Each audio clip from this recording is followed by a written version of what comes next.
नमस्कार, आप देख रहे हैं हकीकत क्या है। मैं हूं सौरभ शर्मा। बस कुछ देर पहले राहुल गांधी ने एक बार फिर से हिंदुत्व वाला कार्ड चला।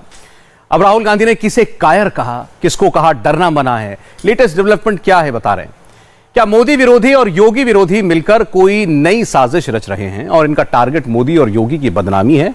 आजकल देश में ऐसे बहुत से नेता हैं जो सोशल मीडिया पर कुछ लिखकर फिर गायब हो जाते हैं, मोदी के खिलाफ एजेंडा ट्रेंड करवाते हैं। ये नेता नहीं जानते कि देश के दुश्मन ऐसे बयानों को किस तरीके से इस्तेमाल करते हैं। सोशल मीडिया पर जो चल रहा है उससे बिल्कुल साफ है कि पाकिस्तान की नजर उत्तर प्रदेश के चुनाव पर भी है, मोदी और योगी पर भी है। पाकिस्तान के कुछ लोग राहुल गांधी की टाइमलाइन, कांग्रेस के ट्वीट्स को गौर से पढ़ रहे हैं और कैसे कैसे कमेंट्स करके उसका इस्तेमाल कर रहे हैं। ये देखिए इस रिपोर्ट में। इंडिया के खिलाफ साजिश का सबूत नंबर 1। अब इनफ, बलूचिस्तान हो या ये तमाम इलाका, ये मुकम्मल तौर पर जो भारतीय दहशतगर्द जो है, भारतीय सपोर्टेड दहशतगर्द जो है, इन सब से पाक होने जा रहा है। इंडिया के खिलाफ साजिश का सबूत नंबर 2। यूके ने भारतीय आर्मी चीफ मनोज मुकुंद नरवाने और भारतीय वजीर दाखिला अमित शाह की फौरी गिरफ्तारी का हुक्म दे दिया है और वारंट गिरफ्तारी जारी कर दी है। इंडिया के खिलाफ साजिश का सबूत नंबर 3। राहुल गांधी ने कहा कि टेलीप्रॉम्प्टर भी नरेंद्र मोदी के झूठ का बोझ उठाने में नाकाम हो गया। अच्छा, आपस की बात है, राहुल गांधी ने बहुत देर कर दी यहां तक आने में, इसलिए कि नरेंद्र मोदी ने कोई पहली मर्तबा तो ये झूठ नहीं बोला। इंडिया के खिलाफ साजिश का सबूत नंबर 4। एक बड़ा खदशा यह भी है कि भारतीय नेवी के अंदर खालिस्तान की तहरीक से मुंसलिक ऐसे फौजी मौजूद हैं जिन्होंने इससे बाहरी जंगी जहाज को हाईजैक करने की कोशिश की है। इंडिया के खिलाफ साजिश का सबूत नंबर 5।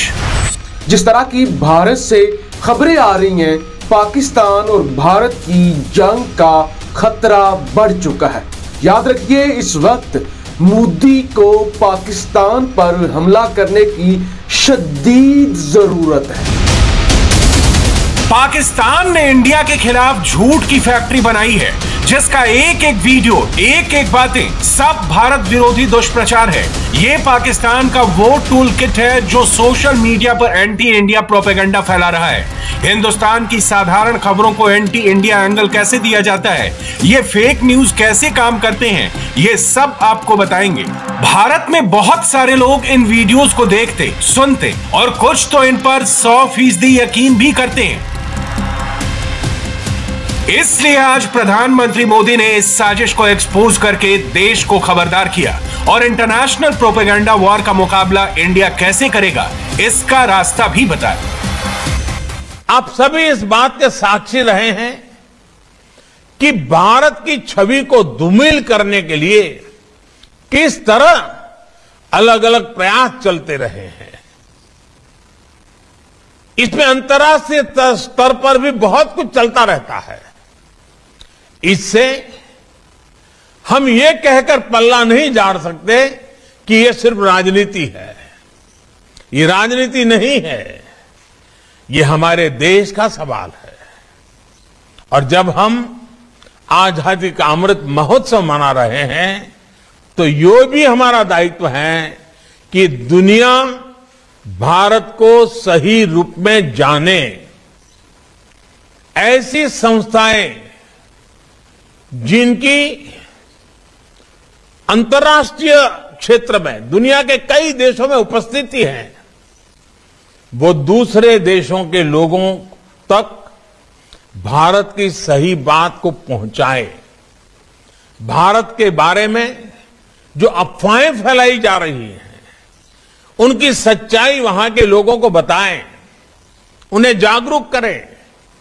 ये भी हम सबका कर्तव्य है। पीएम मोदी ने जिस तरफ इशारा किया, पाकिस्तान एकदम वैसा ही कर रहा है।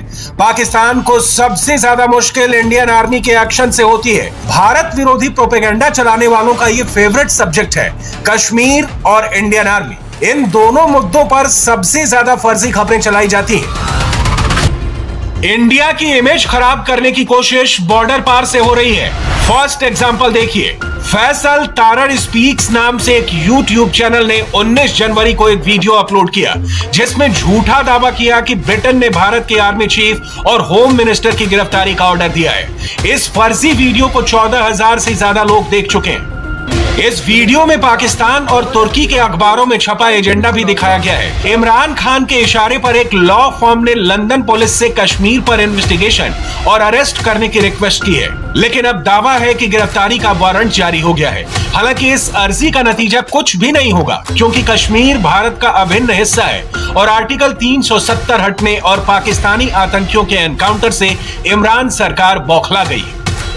इस वक्त एक खबर जो जंगल में आग की तरह दुनिया भर के मीडिया के अंदर पिछले 24 घंटों से गर्दिश कर रही है वो ये है कि बरतानवी सरकार ने, इंग्लैंड ने, यूके ने भारतीय आर्मी चीफ मनोज मुकुंद नरवाने और भारतीय वजीर दाखिला अमित शाह की फौरी गिरफ्तारी का हुक्म दे दिया है और वारंट गिरफ्तारी जारी कर दी है। ये मेरे सामने डॉन न्यूज की खबर है जो मैं आपको पढ़ के भी सुनाऊंगा। भारतीय आर्मी चीफ और वजीर दाखिला की गिरफ्तारी के लिए बरतानिया में दरखास्त दायर। लंदन की कानूनी फर्म ने बरतानवी पुलिस को दरखास्त दायर की कि मकबूजा कश्मीर में जंगी जराए में उनके मुबैना करदार पर भारतीय आर्मी चीफ और वजीर दाखिला की गिरफ्तारी का मुतालबा उन्होंने किया है। पाकिस्तान की फेक न्यूज फैक्ट्री हर टॉपिक को ट्विस्ट करके दुष्प्रचार में लगी हुई है। 19 जनवरी को दुनिया मेरे आगे नाम के यूट्यूब चैनल ने इंडियन नेवी पर फर्जी खबर अपलोड की।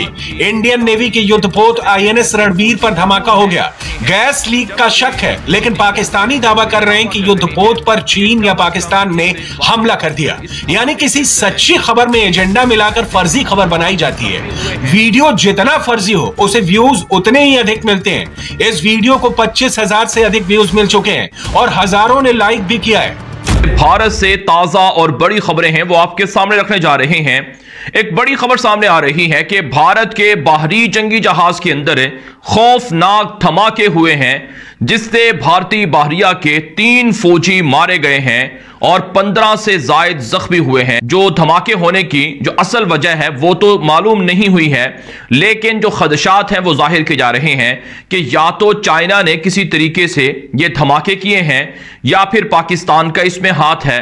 और इसी तरह से एक बड़ा खदशा ये भी है कि भारतीय नेवी के अंदर खालिस्तान की तहरीक से मुंसलिक ऐसे फौजी मौजूद हैं जिन्होंने इससे बाहरी जंगी जहाज को हाईजैक करने की कोशिश की है।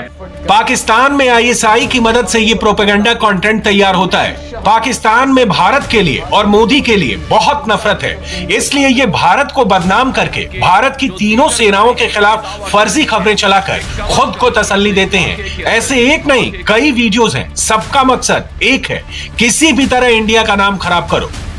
पाकिस्तानी प्रोपेगेंडा फैलाने वाले यूट्यूबर और बॉर्डर पार से आने वाले आतंकी एक जैसे हैं। दोनों के टारगेट पर भारत के करोड़ों लोग हैं। इनमें से एक गोली बारूद लेकर आता है तो दूसरा सोशल मीडिया की मदद से घुसपैठ करता है। वीडियो में चुन चुन कर एजेंडा रखा जाता है। मोदी, पाकिस्तान, यूपी इलेक्शन, सारे टॉपिक होते हैं। याद रखिए इस वक्त मोदी को पाकिस्तान पर हमला करने की शदीद जरूरत है। हर हाल में वो करेगा, हर हाल में वो चाहता है इस वक्त पाकिस्तान के साथ एक छोटी या एक बड़ी जंग छेड़ना। हर हाल में वो चाहता है, हर हाल में वो छेड़ कर रहेगा। ये भी याद रख लें, इस वक्त पाकिस्तान भारत के साथ किसी किस्म की जंग नहीं चाहता। इस वक्त पंजाब के अंदर इलेक्शन है, भारतीय पंजाब के अंदर इस वक्त उत्तर प्रदेश के अंदर इलेक्शन है और भारत की मुख्तलिफ रियासतों के अंदर इलेक्शन होने जा रहे हैं। इस वक्त मोदी इतना डाउन हो चुका है, इतना डाउन हो चुका है भारत के अंदर, यानी अपनी मकबूलियत खो चुका है। कुछ दिनों पहले इंडिया ने पाकिस्तान की झूठ फैक्ट्री पर सर्जिकल स्ट्राइक की थी। भारत के खिलाफ प्रोपेगेंडा चलाने वाले 20 यूट्यूब चैनल्स को ब्लॉक कर दिया था। तब से पाकिस्तान में खलबली मच गई है। आजकल मोदी को बदनाम करने, भारत की इमेज को चोट पहुंचाने वाले वीडियोस बनाए जा रहे हैं। मोदी के खिलाफ कैंपेन चलाने में पाकिस्तान की पूरी आईएसआई तैनात है और ये हर मुद्दा उठा लेते हैं। लेटेस्ट खबर प्रधानमंत्री मोदी के भाषण में व्यवधान से जुड़ी हुई है। 2 दिन पहले PM Modi world economic forum को संबोधित कर रहे थे, तभी टेक्निकल ग्लिच की वजह से भाषण थोड़ी देर के लिए रोकना पड़ा और मोदी के खिलाफ विपक्ष ने इसे मुद्दा बना दिया। सोशल मीडिया पर हैशटैग चलाए गए और कई तरह के मीम वायरल किए गए। इस कोशिश में राहुल गांधी से लेकर कांग्रेस ने जो भी बयान दिए या ट्वीट किए, उसे पाकिस्तान में बहुत पसंद किया गया। इसके बाद पाकिस्तान के जिहादी यूट्यूबर्स ने इस पर कई वीडियो बनाए, सब में मोदी को टारगेट किया गया। इमरान खान की सरकार खुद दुनिया भर की मुसीबतों से घिरी हुई है, इसलिए वहां इंडिया का मुद्दा उठाकर ध्यान भटकाने की कोशिश हो रही है और अक्सर इसके लिए एजेंडा भारत की विपक्षी पार्टियों से मिलता है। नरेंद्र मोदी का यह क्लिप सोशल मीडिया पर आने की देर थी कि सार्फिन ने पूछना शुरू कर दिया, अच्छा सार्फिन का तेल लेने। मुझे राहुल गांधी का जो है वो इस पर तबसरा बड़ा अच्छा लगा। राहुल गांधी ने कहा कि टेलीप्रॉम्प्टर भी नरेंद्र मोदी के झूठ का बोझ उठाने में नाकाम हो गया। अच्छा, आपस की बात है, राहुल गांधी ने बहुत देर कर दी यहां तक आने में, इसलिए कि नरेंद्र मोदी ने कोई पहली मर्तबा तो ये झूठ नहीं बोला। अब इस पर राहुल गांधी भी मैदान में आते हैं। वो कहते हैं कि मोदी का झूठ टेलीप्रॉम्प्टर भी नहीं बर्दाश्त कर सका। टेलीप्रॉम्प्टर ने भी कहा है भाई जी बड़े झूठ बोले जा रहे हैं, वो बंद हो गया। अब ये क्लिप पूरी दुनिया के अंदर वायरल हो रहा है। आप जाके ट्विटर से देख सकते हैं, आप जाके दुनिया के मुख्तलिफ सोशल मीडिया प्लेटफॉर्म से आप ये देख सकते हैं। अब इतना पूरी भारत के अंदर और पूरी दुनिया के अंदर मोदी का मजाक बना। राहुल गांधी के बयान और ट्वीट्स पहले भी पाकिस्तान में हेडलाइंस बनाते रहे हैं। वो जानबूझकर या अनजाने में ऐसे मुद्दे उठाते हैं जिससे दूसरे देशों को भारत पर उंगली उठाने का मौका मिलता है। 14 जनवरी को राहुल ने एक ट्वीट किया जिसमें दावा किया गया कि कोविड से हुई मौत को लेकर भारत सरकार झूठ बोल रही है और पाकिस्तान के चैनलों ने इस ट्वीट के सहारे इंडिया को टारगेट किया। कुल मिलाकर एक एंटी इंडिया कैंपेन चल रहा है जिसके मास्टरमाइंड इस्लामाबाद में बैठे हुए हैं। जल्दी से अब मोदी साहब को कत्ल की धमकियां क्यों मिल रही हैं? महाराष्ट्र के अंदर नाना पटोले हैं। नाना पटोले ये सदर हैं कांग्रेस के हेड हैं महाराष्ट्र के। इन्होंने पब्लिक के अंदर जाके एक स्पीच की है, उसके अंदर उन्होंने ये कहा है कि मोदी करप्ट इंसान है, मोदी जो है वो करप्शन करता है और मैंने महाराष्ट्र के अंदर बेशुमार स्कूल बनवाए हैं, मेरे नाम पे कोई स्कूल नहीं है, मोदी अपने नाम पे स्कूल खुलवा रहा है अपनी प्रमोशन के लिए। और वो कहते हैं कि मैं सरेआम मोदी को गालियां भी दे सकता हूं और मैं मोदी को कत्ल कर दूंगा, मैं मोदी को कत्ल कर सकता हूं। अब इस बयान के बाद बीजेपी और भारतीय मीडिया और मोदी की सिक्योरिटी बढ़ाई जा रही है। इंडिया में नरेंद्र मोदी की फाशिस्ट गवर्नमेंट है, ये बहुत लोग कहते हैं। वज़ीर आज़म इमरान खान साहब ने इस लफ्ज़ को पहली मर्तबा भारत के लिए इस्तेमाल किया था, ख़ासतौर पे नरेंद्र मोदी के लिए, जो कश्मीर में उन्होंने किया, जो मुसलमानों के साथ और अक़लियतों के साथ वहाँ पे हो रहा है भारत में, तो वो एक फाशिस्ट गवर्नमेंट है और ये भारत के अंदर भी बहुत सारे लोग कहते हैं। और अब योगी साहब जो हैं वो आपको पता है कि he is known as a firebrand cleric, ठीक है, एंड उनके बारे में जो मशहूर है, he is an unapologetic Hindu nationalist. लेकिन अगर नरेंद्र मोदी यूपी में इलेक्शन पास कर लेता है, उनका योगी जीत जाता है, तो याद रखिएगा बीजेपी जीत गई, आरएसएस जीत गई, वो जो हिंदू मेजॉरिटेरियनिज्म वो जीत गई, फायर ब्रांड क्लैरिक जीत गया, हिंदू नेशनलिज्म जीत गई। फर्जी वीडियो बनाने वालों का मकसद था मोदी और इंडिया को बदनाम करना। जिस तरह इस फर्जी खबर को हजारों लोगों ने देखा, वायरल और लाइक किया, उससे साफ है कि पाकिस्तान अपने मकसद में कामयाब हो रहा है। ये तो सिर्फ कुछ एग्जांपल्स हैं। इंडिया के रडार पर अभी और भी पाकिस्तानी चैनल और सोशल मीडिया हैंडल्स हैं जो एंटी इंडिया एजेंडा फैला रहे हैं। और अब रिपब्लिक डे आ गया है तो बताया गया जी अब भी उनकी जान को खतरा है, इस किस्म की सिक्योरिटी और उस किस्म की सिक्योरिटी। लेकिन उनका अपना प्रोविंस या अपनी स्टेट पंजाब ये कहती है उनकी जान को कोई खतरा नहीं था। ये सारे का सारा एक ड्रामा था। इस ड्रामे को उन्होंने खुद से तरतीब दिया और उसकी मैं वजह बता देता हूं। ये सारे स्टंट चल क्यों रहे? ये स्टंट इसलिए चल रहे थे कि आइंदा आने वाले चंद हफ्तों के दौरान जो है वो इंडिया के अंदर इलेक्शंस होने वाले हैं और उन इलेक्शंस के अंदर 5 रियासतों के अंदर बड़ा किस्मत का फैसला होना है। और उसमें दो बड़ी रियासतें बड़ी इंपॉर्टेंट है। एक उसमें यूपी जो आबादी के लिहाज से बहुत बड़ी रियासत है, और फिर पंजाब, क्योंकि पंजाब के अंदर कांग्रेस की गवर्नमेंट है और यूपी के अंदर बीजेपी की गवर्नमेंट है, उसको रिटेन करना है। उसके अलावा उत्तराखंड है, गोवा है और मणिपुर की रियासतें हैं। सारे सबूत, सारे वीडियो असली और फर्जी खबरों के साथ हमने आपके सामने रखे। पाकिस्तान की साजिश एक्सपोज की गई। जो लोग अब भी पाकिस्तानी एजेंडे को सपोर्ट कर रहे हैं या आगे बढ़ा रहे हैं, वो भी कहीं ना कहीं इस साजिश का हिस्सा है। इस एंटी इंडिया एजेंडा का प्लान पाकिस्तानी और निशाना हिंदुस्तानी है। अब इन पर भी सर्जिकल स्ट्राइक का टाइम आ गया है। आपके प्रयासों से भारत आने वाले समय में और भी तेज गति से स्वर्णिम भारत की ओर बढ़ेगा। इसी विश्वास के साथ आप सभी का बहुत बहुत धन्यवाद। ओम शांति। 2022 की चुनावी भागम भाग यूपी से गोवा तक मची है। कहीं बहू छोड़कर जा रही है तो कहीं साढ़ू। बीजेपी ने सेंधमारी से सर्जिकल स्ट्राइक तक का हथियार अख्तियार कर लिया है। समाजवादी पार्टी तो रिवर्स गियर में आ गई है। और क्या है ये पूरा नजारा, आपको दिखाते हैं एक बहुत खास रिपोर्ट। समझिए इस वक्त का सियासी माहौल।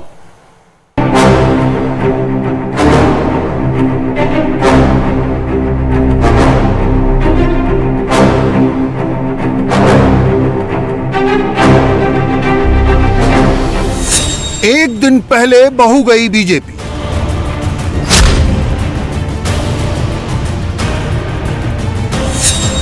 एक दिन बाद साढ़ू गए बीजेपी।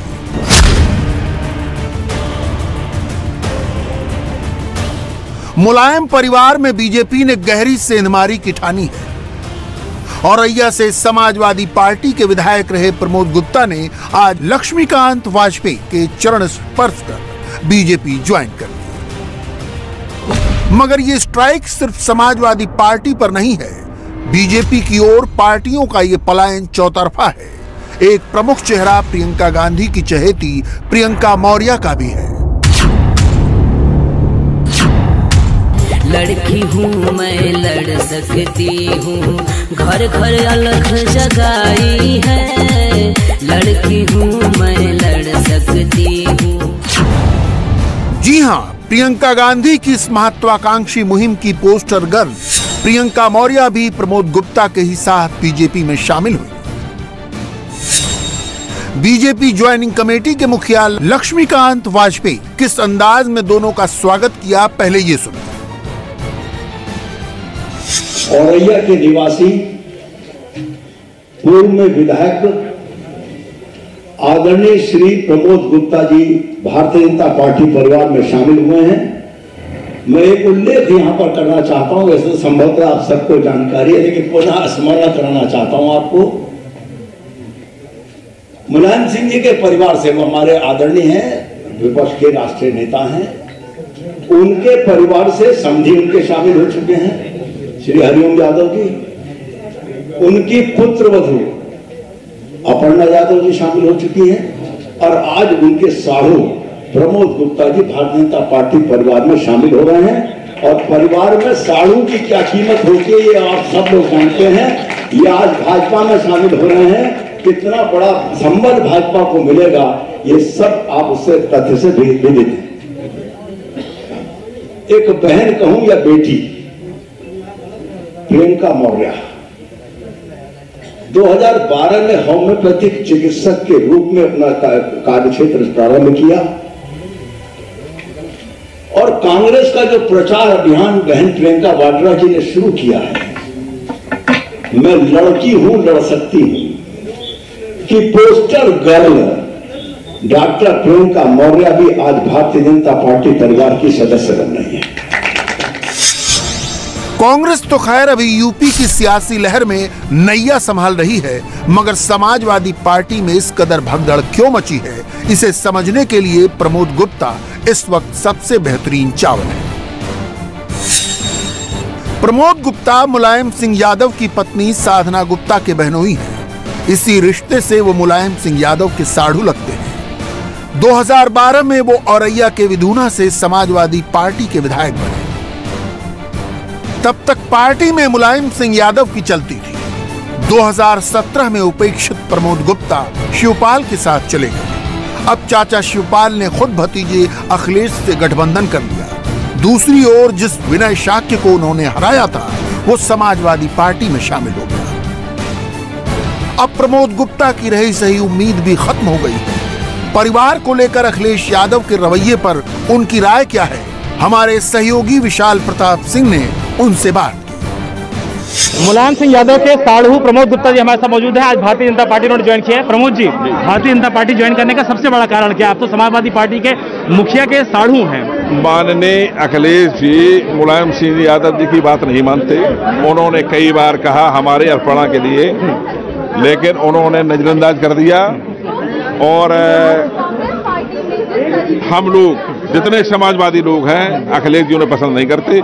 मेरे सामने मजबूरी थी, राजनीति करनी है क्षेत्र में तो फिर कहीं न कहीं रहना पड़ेगा। कल अपर्णा जी और आज आप कितना मानते हैं समाजवादी पार्टी के लिए झटका, और क्या वाकई में समाजवादी पार्टी परिवार के लोगों का ख्याल नहीं कर रही इस समय? पूरे उत्तर प्रदेश में और परिवार के लोग हैं, मैं नाम नहीं लूंगा। आप बदायूं के सांसद जी को देखिए क्या दशा है, अनुराग जी की क्या दशा है। सारे लोगों को उन्होंने मट्टी मिला, वन मैन शो। जितने लोग इनकी मदद करते थे अखिलेश जी की, उनको सबको किनारे कर दिया। और शिवपाल जी की क्या अपमान किया है सारे लोग जानते हैं। शिवपाल जी से आपकी कोई बातचीत हुई है क्या? शिवपाल जी को तो बताया जा रहा है कि लड़के को टिकट नहीं मिल रहा उनके। वो उनकी बात सुनने के भी लिए तैयार नहीं है। केवल जो मीटिंगें होती हैं वो सब हवाबाई है। प्रमोद गुप्ता की इस बात में दम है। इस वक्त सैफई के पूरे समाजवादी परिवार में अखिलेश को लेकर जबरदस्त नाराजगी है। इस नाराजगी की वजह क्या है ये समझ लीजिए।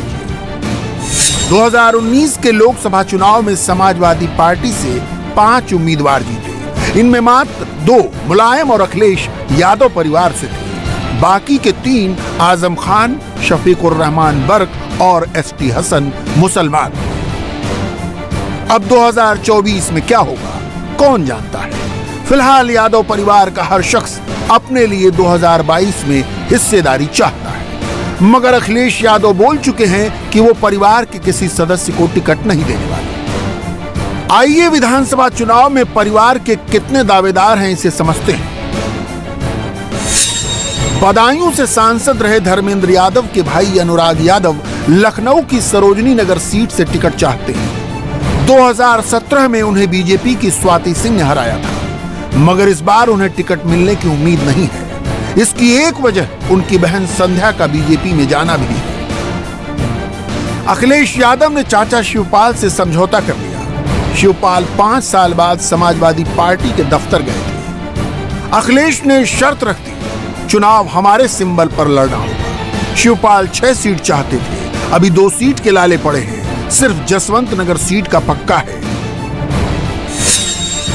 अब जसवंत नगर से शिवपाल लड़ेंगे या आदित्य यादव, इसी को लेकर असमंजस है। शिवपाल अब भी एक सीट गुन्नौर के लिए दबाव बना रहे हैं।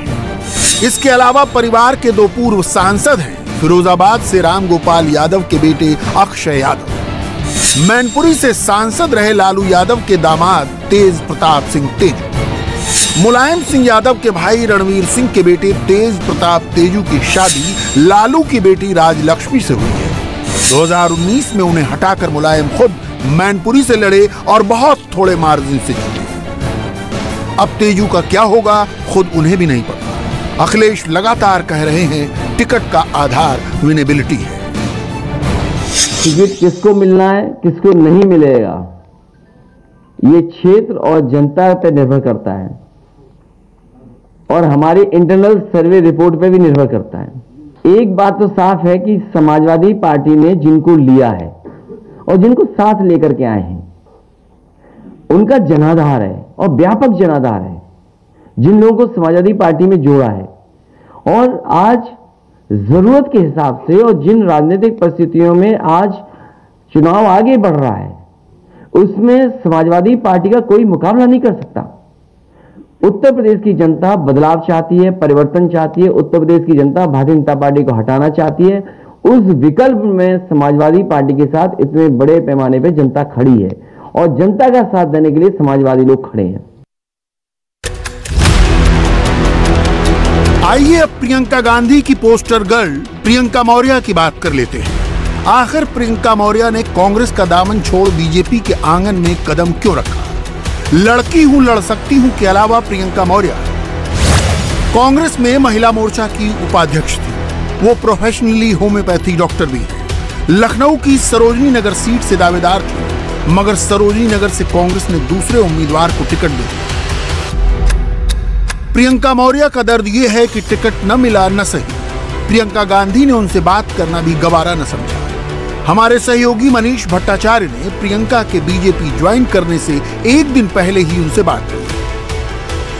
जब मेरी एक सबसे बड़ी शिकायत थी वो ये थी कि अगर आपने पहले से ही अपने टिकटार्थी को तय कर रखा था कि उसी को टिकट देनी है, तो ये चीज़ हमें अगर पहले पता चल जाती तो हम एक कार्यकर्ता की तरह कार्य करते रहते। लेकिन सिर्फ ये स्लोगन दे करके लड़की हूँ लड़ सकती हूँ, लड़ने का मौका नहीं देना, काबिलियत होते हुए भी दिक्कत लगती है। सारी नाराजगी टिकट को लेकर टिकट को लेकर के नाराजगी इसलिए है क्योंकि देखिए, जब अगर आप डिजर्विंग कैंडिडेट को आप एग्जाम देते हैं, एग्जाम के रिजल्ट्स अच्छे आते हैं, फिर भी आपको अगली क्लास में अगर प्रमोट ना किया जाए तो दिक्कत लगेगी। मुझे एक प्रियंका गांधी जी की तरफ से एक रिएक्शन भी नहीं मिला, तो मुझे इससे कहीं ना कहीं लगा कि ये पार्टी अंधी और बहरी है, यहाँ चिल्लाने से कोई फायदा नहीं। अब बीजेपी ज्वाइन करने के बाद प्रियंका ने क्या कहा, ये भी सुन लीजिए। इस तमाम शोरगुल में कांग्रेस के खिलाफ तमाम शिकायती तेवर के बाद भी प्रियंका ने कहा कि वो फिलहाल टिकट की दावेदार नहीं। मैं डॉक्टर हूँ, समाज सेविका हूँ, पिछले 5 साल से समाज सेवा कर रही हूँ और इसी विजन के साथ मैंने बीजेपी ज्वाइन किया है कि मेरे रिसोर्सेज बढ़ेंगे, मेरे हाथ बढ़ेंगे, मैं लोगों की ज्यादा से ज्यादा मदद कर पाऊंगी राष्ट्र हित में, और इसी विजन के साथ मैंने आज भाजपा ज्वाइन की है। मेरी कोई टिकट की बात नहीं हुई है, मैं इस उपदेश से मैंने राजनीति में कदम नहीं रखा था। मैंने बताया आपको कि मेरा उपदेश है समाज की सेवा करना, लेकिन कांग्रेस में मैं लगी हुई थी। मुझे वहाँ निर्देश दिया गया था कि आप मेहनत करिए और आपको उसका फल मिलेगा। एक स्लोगन दिया गया था कि लड़की हूँ लड़ सकती हूँ, लेकिन आज ये डॉक्टर प्रियंका मौर्य कहेगी कि लड़की है, लड़ने का हुनर रखती है, मेहनत भी किया, रिजल्ट्स भी टॉप पे आए, लेकिन मुझे लड़ने का मौका नहीं दिया गया। हालांकि प्रियंका पर कांग्रेस ने कैटेगोरिकल चुप्पी साध ली है। पार्टी के लोग इस मामले पर किसी तरह का जवाब देना भी उचित नहीं समझ रहे। मगर मुश्किल में बीजेपी भी कम नहीं है, किसे टिकट दे और किसे न दे। आलम यह है कि अपनों को समझाने में ही उसका दम निकल रहा है। गोवा में पूर्व मुख्यमंत्री और रक्षा मंत्री स्वर्गीय मनोहर पर्रिकर के बेटे पणजी से टिकट न मिलने से खफा बताए जा रहे हैं। पणजी से मनोहर पर्रिकर 6 बार विधायक रहे। इस सीट पर उत्पल पर्रिकर शुरू से दावा ठोक रहे थे, मगर बीजेपी ने टिकट मौजूदा विधायक अंतासियो मोन्सेराते को दे दिया। मोन्सेराते पर्रिकर की मृत्यु के बाद वहां कांग्रेस पार्टी से विधायक बने। बाद में वो खुद बीजेपी में आ गए तो पार्टी ने उनकी विनेबिलिटी देखकर उन्हें टिकट दिया। अब पार्टी ने उत्पल के आगे 2 दूसरी सीटों का विकल्प रखा है, मगर उत्पल से बात अब तक नहीं बन पाई। पंजिम में जो सिटिंग एमएलए है उन्हीं को टिकट दिया गया है। उत्पल पर्रिकर या पर्रिकर जी का परिवार, ये हमारा परिवार है, ये हमारे सारे करीबी लोग हैं। हमने उत्पल पर्रिकर को 2 और ऑप्शन दिए थे कि जहां से वो लड़ सकते हैं। उसमें से एक तो उन्होंने पहले ही मना कर दिया था, दूसरे के बारे में भी उनसे चर्चा चल रही है और हम सबको लगता है कि उन्होंने मानना चाहिए। और वैसे भी भारतीय जनता पार्टी में जो पर्रिकर परिवार है उस परिवार को हमेशा सम्मान ही दिया है। फिलहाल मौका देखकर विरोधी शिवसेना चौका मारने की फिराक में है। उसका कहना है कि पर्रिकर के बेटे उत्पल को वो पूरा समर्थन देने को तैयार है। इस बहाने बीजेपी को कोसने और उस पर अपने ही पुराने नेताओं की उपेक्षा का आरोप लगाने का मौका है। उसके पिताजी की सीट थी पणजी, वहां से अगर वो चुनाव लड़ने को आता तो जीत जाता, लेकिन उसको टिकट नहीं दिया, वो लड़ना चाहता है। अगर हमने कहा कि अगर उत्पल पर्रिकर इंडिपेंडेंट लड़ता है तो हम लोग कोशिश करेंगे उसको पूरी तरह से सपोर्ट करने की, लेकिन वो उसका ऊपर है, उत्पल के ऊपर है कि लड़ना है नहीं लड़ना है। आज भी वो बीजेपी का मेंबर है, उसके फैमिली में, उसका फैमिली का बीजेपी बढ़ाने में गोवा में बहुत बड़ा योगदान है। मनोहर पर्रिकर ने यहाँ बीजेपी खड़ी की है। देश में मनोहर पर्रिकर का बहुत अच्छा नाम था। एक बहुत ही सीधा साधा प्रामाणिक नेता, गुड कैरेक्टर। तो मुझे लगता है कि जो निर्णय लिया है बीजेपी ने वो उनका निर्णय है, लेकिन उत्पल के बारे में लोगों को दुख हुआ होगा। अगर वो रहेगा तो शिवसेना तो सपोर्ट करेगी, लेकिन इंडिपेंडेंट लड़ने के लिए हिम्मत भी चाहिए, हिम्मत चाहिए पंजिम में। और उनके सामने ऐसे ऐसे लोग खड़े किए हैं, माफिया, पर्रिकर के सीट पर कौन है तो माफिया है, ऐसे लोग बोल रहे हैं। उत्पल ने भी कहा है। अगर मैंने सुना कि उत्पल के बारे में पूछा कि उसने क्या किया, कौन है, उसका मेरिट क्या है, लेकिन ये जो है पणजी में जिसको टिकट दिया उसका वाइफ को भी टिकट दिया, वहां विश्वजीत राणे की वाइफ पत्नी को टिकट दिया है। अभी उनका मेरिट पूछे तो। हालांकि शिवसेना ने सिर्फ सहयोग की बात की है, मगर बताया जा रहा है कि केजरीवाल उन्हें अपनी पार्टी ज्वाइन करने तक का ऑफर भेज रहे हैं। तो साहब यही सियासत है, हर जगह भगदड़ मची है और हर कोई कह रहा है बिछड़े सभी बारी बारी। इंडिया टीवी हर वक्त हर जगह डाउनलोड करने के लिए सर्च करें India TV news Google play store या ऐप स्टोर।